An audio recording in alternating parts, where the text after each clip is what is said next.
está na hora de cortar essa dependência, porque é o que acontece muitas vezes na psicanálise, né? Que a pessoa não consegue dar um passo sem consultar.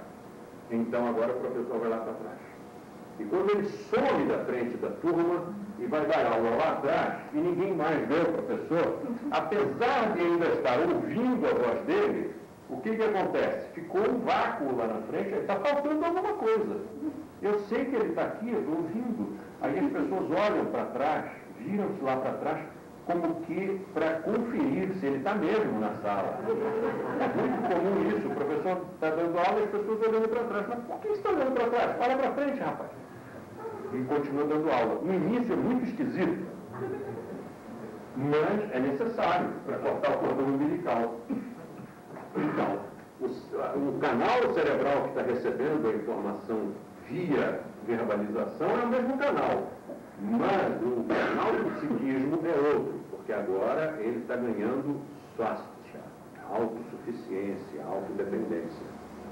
Dali a pouco o professor ficou satisfeito, a turma está com autodependência. Não está mais pedindo para o professor ajudar nisso ou naquilo, mentalizar para ele passar no vestibular, né, com que roupa vai sair para encontrar com o namorado. Então pronto, está autossuficiente o bastante para que agora o professor circule. E circulando, mudou mais uma vez a conotação da aula. É impressionante como isso na prática são três coisas absolutamente diferentes no resultado, didaticamente. Quando o professor circula no meio da turma, lembre-se de que o instrutor ele é herdeiro de uma tradição milenar que está muito profundamente arraigada no inconsciente coletivo. Ele representa uma energia que não é dele. É muita energia, é muito mais do que aquilo que um ser humano normal poderia ter. Mas ele aí, nesse ponto, não é um ser humano normal. Nesse ponto, ele está sendo só o depositário. Emprestaram para ele aquilo ali, para ele receber do discípulo e dos mestres ancestrais e passar adiante para o aluno. Então, a energia é muita.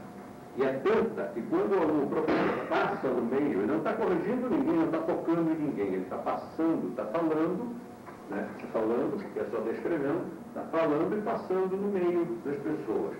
Só que ele passar no meio, muitas vezes quando o professor passa aqui atrás assim, você sente um arrepio. Ele não te tocou, te pegou, só de passar perto. E aí, por que não? Se nós somos de linhagem tântrica, por que não tocar no aluno? Ou para corrigir, ou só para dar um carinhozinho. Na linha brahmacharya, não pode tocar no aluno. Olha, as diferenças são abissais entre a linha tântrica e a linha brahmacharya. Existe até uma norma de que o professor não pode, na linha brahmacharya, o professor não pode tocar no aluno jamais, só para dar bofetada. Mas, sem ser assim, não pode. Vocês pensam que é piada? Não é não. Na Índia, o professor de linha brahmacharya, muitos deles, mas quem ficou famoso com esse comportamento foi o Iyengar, que é considerado a maior autoridade mundial em Hatha Yoga, já é falecido. O Iyengar dizia assim, cabeça no joelho. E aí você não conseguia, ele chegava lá e dizia, eu falei cabeça no joelho. E isso era, no método dele, era muito convincente, porque na aula seguinte o aluno botava a cabeça no joelho. São métodos e métodos, né? Agora, se fosse tocar o aluno para fazer um carinhozinho, que absurdo, né? Que pecado, que heresia, esse cara é um sem vergonha. Linha brahmacharya. Na linha tântrica, já é diferente. A bofetada a gente não aprecia, mas o carinhozinho aprecia. Quer dizer, não custa nada. O professor, não importa o sexo do aluno, passou ali perto do aluno, faz um cafunézinho ali, tudo bem, passou, foi adiante. O aluno novo, às vezes, pode estranhar, peraí, como é que é isso? Mas ele vê que a professor também, vez por outra ali, esporadicamente, está fazendo a mesma coisa com outro aluno, e que é um professor homem.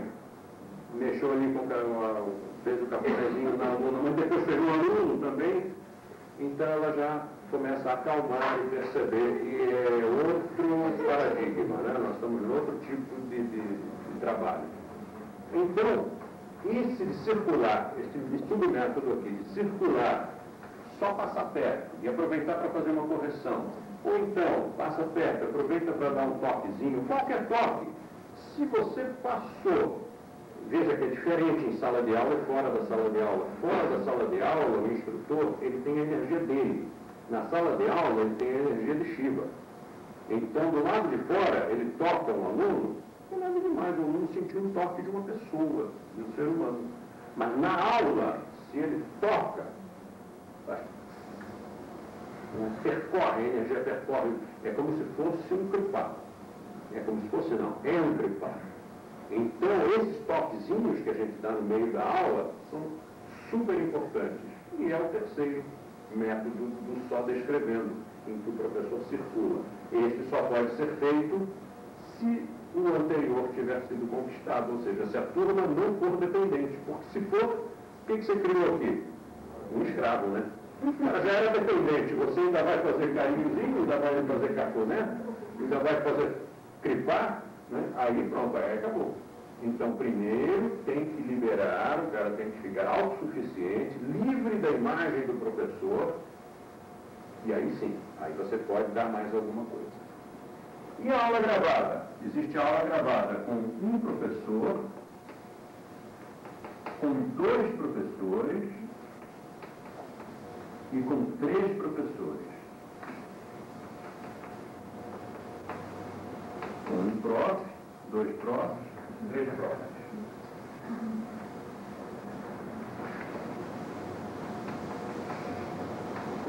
Com um professor, como é?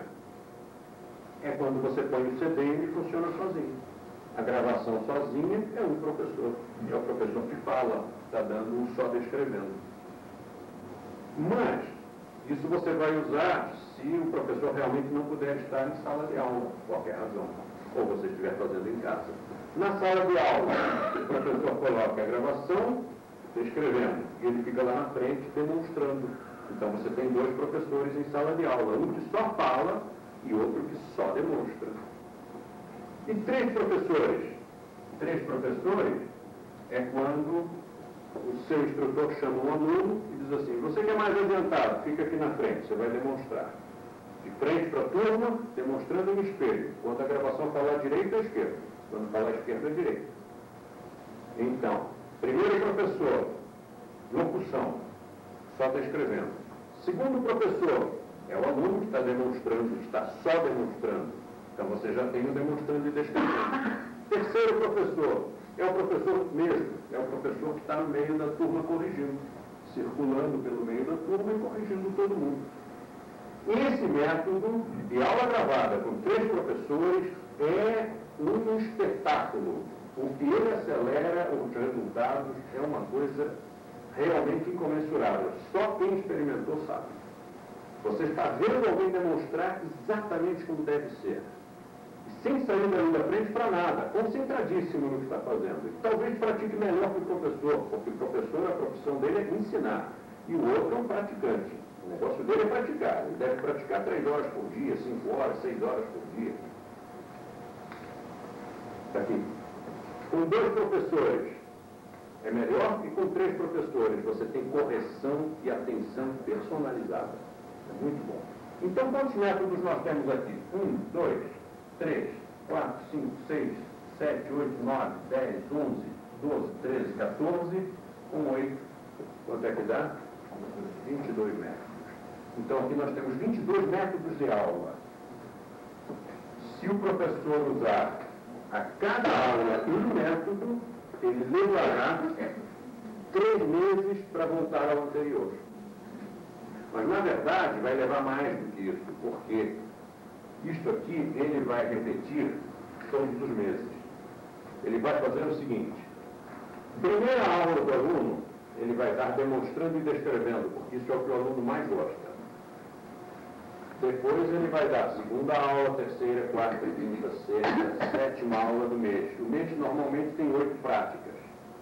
O que ele vai dar na 8ª aula do mês? Ele vai dar demonstrando e descrevendo outra vez. Por que isso?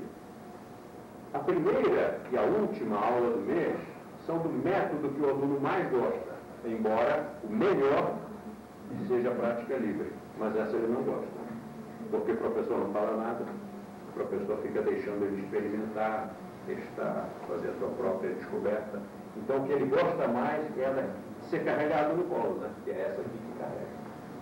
Então, última aula do mês, é quando ele vai decidir se vai pagar o mês que vem. Então, dá outra vez demonstrando e descrevendo.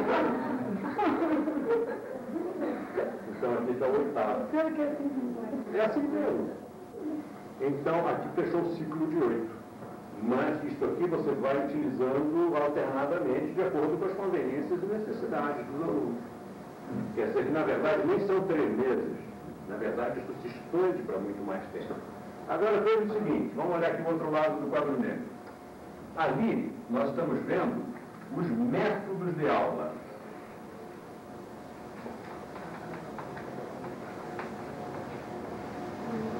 Não. Vamos dar método aqui do outro lado. Os métodos de aula. E aqui, conteúdo das aulas. Considere o seguinte, se você der sempre a mesma aula, então você escolheu um pranayama, um mantra, 6 asanas, um tipo de relaxamento, um tipo de meditação, bom, uma aula qualquer e usa com este método, com outro, com outro, com outro, com outro, com outro, com outro, com outro. Você variou só no método. Isso já vai dar uma pedalada no processo evolutivo do seu aluno. O conteúdo não mudou, é a mesma aula. Ou você pode pegar um método só, o pessoal geralmente pega o primeiro, e dá cada dia um conteúdo diferente. Isso também vai dar uma bela pedalada na evolução do seu aluno.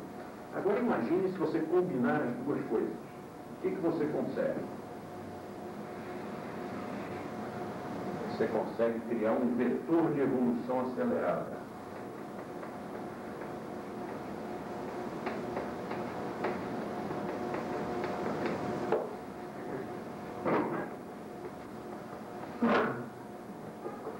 Que é a soma desses 2 elementos que você usa. É uma aula, é um sistema extremamente sofisticado se você cumprir.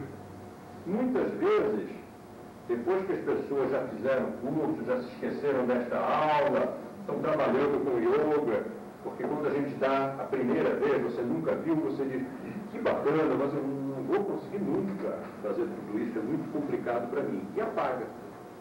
Aí começa a dar aula. Pega o primeiro método e vai pela vida fora. Um dia, 10 anos depois, você pega o vídeo desta aula, assiste e diz, caramba, o que eu não fiz? Se eu tivesse feito isso, o que meus alunos iam sentir por mim? O que eles iam como é que eles iam evoluir? Como o meu trabalho ia ser mais divertido? Porque eu não ia estar fazendo sempre a mesma coisa, eu ia estar fazendo a cada dia uma coisa diferente. E aí o professor antigo é o que agarra isso aqui e aplica. O professor novo, ele normalmente entra em pânico, mete os pés pelas mãos e agarra um método só, que é a pílula mais simples de engolir. Então já sabe, professor que usa um método só, geralmente é professor novo. Novo quer dizer até uns 10 anos de profissão. E se usar tudo, você diz, esse é fera, esse tem muito tempo de profissão, tempo suficiente para processar a informação e aplicar, sem entrar em pânico, sem embaralhar.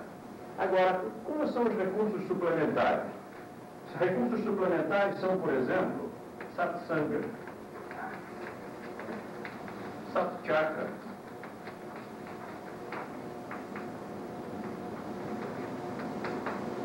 Shivanataraja Nyasa,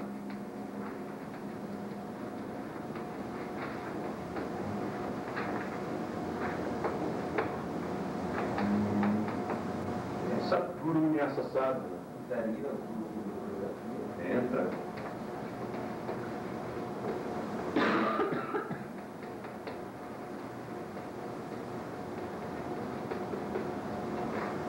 E os grupos todos.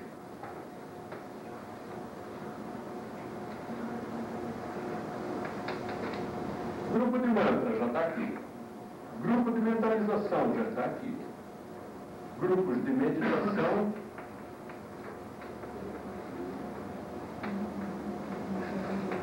de coreografia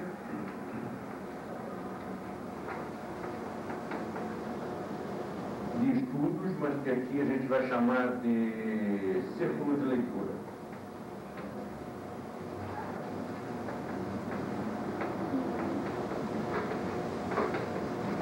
Antigamente chamava-se grupo de estudos, mas aí surgiram os grupos de estudos nas cidades, nas outras cidades, e aí o nome passou a ser grupo de estudo quando não é uma unidade constituída, mas um grupo de amigos ou parentes que se reúnem, duas pessoas, ou três, ou quatro, ou cinco, ou 40, ou 50, não importa, um grupo de pessoas leigas, sem um instrutor, não tem instrutor, mas eles têm os livros, eles têm os vídeos, eles têm os CDs. Então eles se reúnem para estudar e praticar. Então a gente chama isso grupo de estudos porque não tem um profissional lá. E esse aqui passou a se chamar círculo de leitura. Então estes recursos suplementares são chamados assim porque se você não fizer nada disso, mas praticar o Ashtanga Sadhana, fizer a prática regular todo dia, vai te levar ao Samadhi, vai te levar ao despertamento da Kundalini, vai te levar ao autoconhecimento, vai te levar aos estados de consciência superiores e à evolução. Então basta, não precisa mais nada. Você não precisa para que fazer isso? Isso é uma maravilha, isso é gostoso, isso acelera, isso ajuda, é suplementar, mas ajuda. E quem é que não gosta de fazer um satsanga, um grupo de mantras? Quem é que não gosta de fazer um satjaka, aquela coisa poderosíssima que modifica o nosso dia a dia, modifica o nosso karma? Se você vier toda quarta-feira e fizer toda quarta-feira a mesma mentalização, na hora em que a gente diz, neste momento, mentalize aquele desejo secreto, aquilo que você mais deseja ver realizado na sua vida. E toda quarta-feira você mentaliza aquilo, você muda a sua vida em pouquíssimo tempo. E é bom de fazer, é gostoso. E o Sivanatharajanyasa, trabalho de identificação com Shiva, o bailarino, o rei dos bailarinos, e outros, né? Isso tudo é muito bom. Então esses são os recursos suplementares. Pronto, é isso. Então agora, será que dá tempo de fazer as perguntas para vocês? Então vamos cumprimentar.